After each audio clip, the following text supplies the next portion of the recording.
Well, how's it going again, everybody? Brandon here, and I am steadily working on another pet portrait dog commission painting. And as it turns out, dogs are, for one reason or another, one of the most common commissioned requests that I get. So in this video, we're going to take a little bit of a look at my process of detailing out a face of a dog when I'm doing dog portraits. So this is a recent dog commission that I finished for a customer, and we'll have a look at a little bit of my process of detailing out the face, and let's get going now.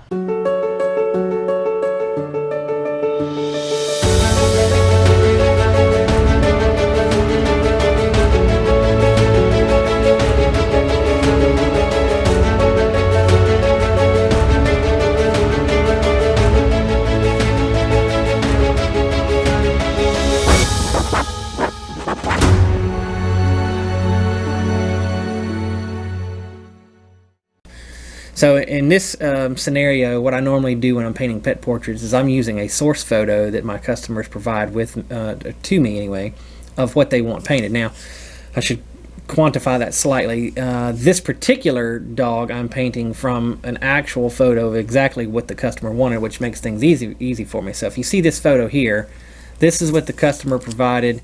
Now, I did give them options of background. So in this photo, you see that I'm showing you here, it's just a plain background, but I told them I could do a distant, kind of tree line background that was kind of out of focus looking in the back, and that's what they wanted to go with. So, but the point is, the dog featured in the photo is exactly what the customer wanted. That facial expression, they said that's what captured the dog in terms of its personality, which is what I want to do in the painting. I'm trying to capture the personality of the dog so the owner will immediately recognize it when they see the painting.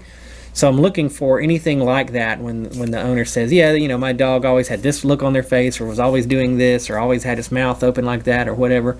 Those kind of keys are what I'm looking for. So in this scenario, this facial expression, how this dog's looking, is exactly what the owner wanted, which again makes it a little easier for me because now I just have to paint what I'm seeing in the picture. Now, I've had some other customers come to me and say, hey, here's pictures of my dog. So like, for instance, have a look at this photo. They said, here's two of my dogs. I want them painted, but I want them painted laying beside each other in some grass instead of this. So I had to do some Photoshop work with the pictures of the dogs and send them some proposals and say, okay, this is what you want. You want them laying beside each other in the grass. All right, so we agreed upon that, and then I painted it. But at any rate, when I'm detailing out the dog's face, what I'm really trying to capture is any major facial features that are giving me that look of the expression of the dog's face. And so if you look at this photo, there's obviously some areas, and this is a mostly black, fur dog, but it's not totally black in color when you look at it. So you can see there's darker areas in here that I've already blocked in with the darker shade, and there's some lighter areas, where the light is reflecting off the tops of the head and above the eyes and then on the top of the nose. And so I'm making sure that I get the dark areas in the dark areas and the lighter areas in the lighter areas, and I block that in first, and I just start to refine that as I get more detail in there. So I'm using smaller brushes as I continue to work on it, and then I just keep working with this light area and this light area, and then I will fine tune it with some liner brushes at the end where I'm using much smaller brushes to put some hair detailing on that. But we're going to walk through this now and show you real time as I'm working through just this face, pretty much from the mouth up. I've kind of worked and done that part already, but this area around the nose, the eyes, the top of the head, we're going to work through that and let you see how I do that. Alright, and again, at this point I'm really just using two brushes. I've got a small angled brush and a liner brush that I'm going to be using to finish detailing out this dog. And really, I am working with black and titanium white and a little bit of some phthalo blue mixed in here and there. I don't really know if I'm going to need much any other colors. I might put a touch of some raw umber here and there, but looking at that photo, I don't know if I'm really going to need it much. So all I'm doing here is, again, trying to refine my areas where I've got the darker tones, where I come in with really almost just some plain straight black here. So I will come in this darker area and darken up where when I look at that picture it says, yeah, that's definitely the darkest stuff in that dog's face. And I just move that paint around a little bit, and I'm again working in acrylics here. And all I do is one little step at a time try to refine my edges and maybe the overall color itself, if I'm adding a little blue in it here or there, or I'm lightening it up, whatever I need to do.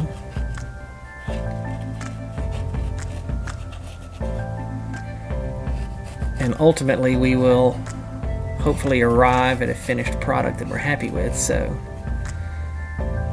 we've got a little bit of darker area that comes right above the nose here that I'm going to put in, and it brings it along the side a little bit, drops down through here. The nose itself is going to have to be ultimately detailed out, probably with the liner brush, because there's some smaller areas that I'm going to have to deal with in there.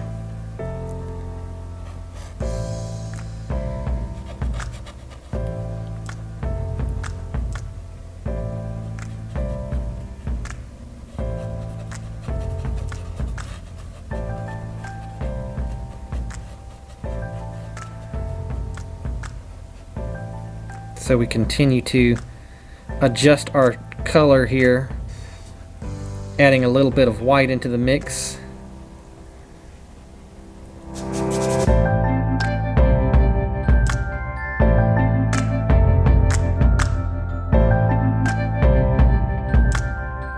And this is just a layering process. I mean, you just have to kind of keep working with your tones, adding a little bit of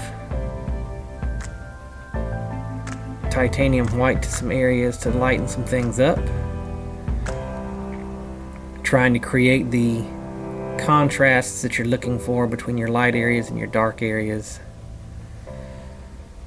And obviously when you look at this photo again pretty closely, there's a lighter area here on the side of this dog's snout, I guess you would call it, coming up to the nose, and then the cheek behind it back there is noticeably darker, so I want to create that contrast line there where it gets darker back here on this cheek relative to that area of the dog's snout itself. Make sure we create that separation right there.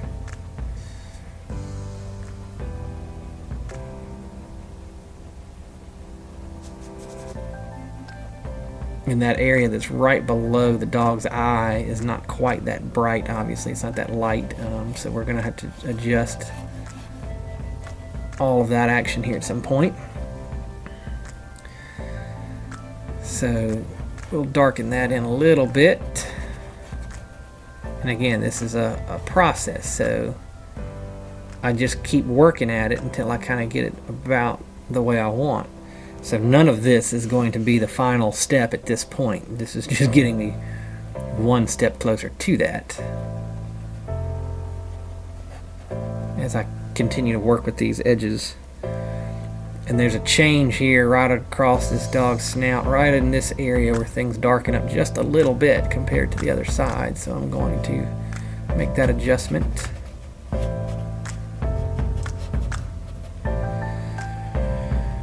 And then that nose itself, we have obviously some lighter values going on here where there's some light reflecting off of this.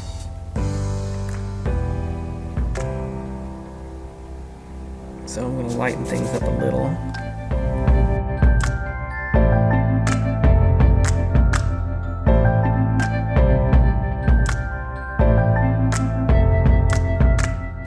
And there seems to be, maybe a hint of a blue or even a purple coming through some of that across the front of that nose.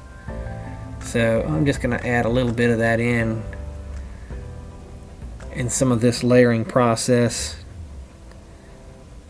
The good thing about painting a dog like this is as long as you're capturing the overall expression and feel of what's going on, ultimately the rest of the highlighting that you're doing is not as important, because I mean, this dog could have turned its head in this picture, and the shading and the highlighting would be slightly different. But when an owner gives you a photo like this and says, hey, this is what I want painted because this particular expression on my dog's face here is very much this dog's personality and how I remember the dog, and you know they have looked at this photo probably numerous times before ever coming to you with it. They know what their dog's face looks like in this particular portrait or in this particular photo. They've looked at it numerous times. They've almost got this image locked in their head. So when I do these portraits like this, if I can get pretty close to the shading that's going on in this photo, it will be instantly recognizable to them because of how much time they have already looked at their dog in this particular instance and have seen the way the dog looks in this picture. And that's really all you're trying to achieve when you do a pet portrait for someone, is you want it to be immediately recognizable to them as their pet, their dog, when they look at it and they say, yes, that is my, in this case, Bertha. That is my Bertha, is the name of this dog, when they see it. And that's the look that we're going for. So you can see that it's just, again, a layering process here of one little area at a time. And I got to darken up the front of this nose. Things definitely get a little darker right here in the front.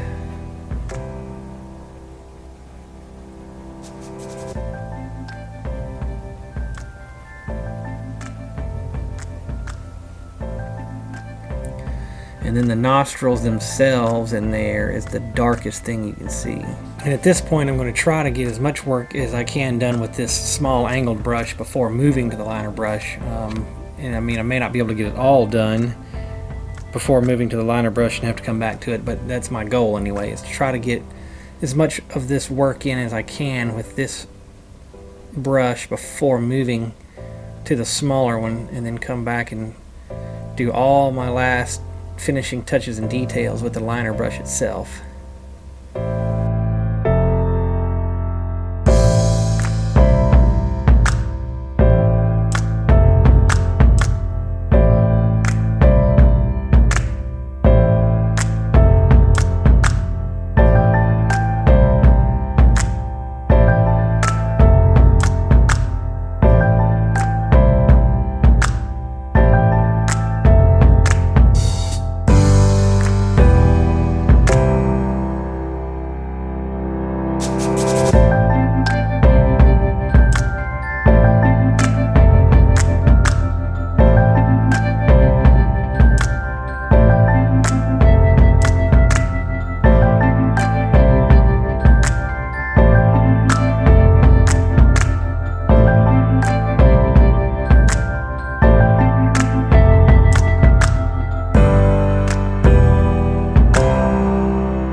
Okay, I am at a point now where I'm going to start coming back in with this liner brush to do my finishing detailing work. I have changed the angles a little bit here of where my camera is viewing it to try to cut down. There's a little bit of glare coming from my house lights here in my shop that on this darker, colored dog here, this black fur and everything, it was kind of hard to see some of the shading work that I had going on there, so I have moved my camera just a little to do this last bit of work with. And again, I'm just going to go with a liner brush now and come in here, same process, using darker tones and lighter tones of highlights and shadows basically to finish out the final detailing and shading work. And it's going to be just another process of layering that. So I'm going to start in here above this mouth, around the nose area, and add in individual little highlights where there's a little bit more reflection of the light in the sky. I'm assuming this dog was probably outside when this photo was taken, so you've got a little bit of reflection from the sky showing in on here. That's highlighting some of these areas around the nose, around the mouth, so I'm going to put in some of that, and then it'll be a process of coming back to areas once things have kind of dried and give me an idea of how they're going to ultimately look. I'll come back in and make some last final touches and adjustments.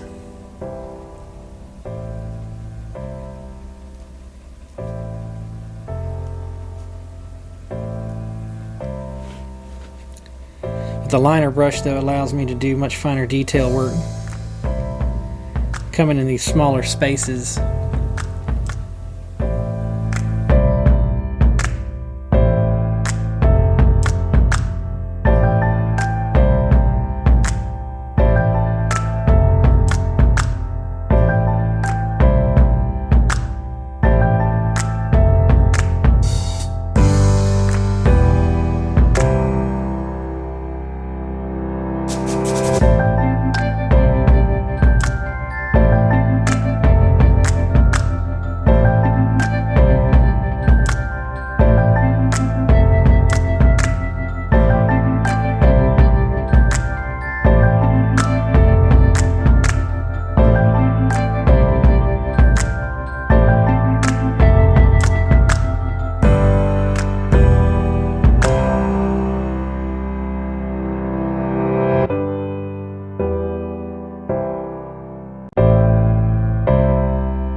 And the last little bit of finishing touches is really just putting a few individual pieces of hair highlights along some of the edges where it transitions from dark over to light,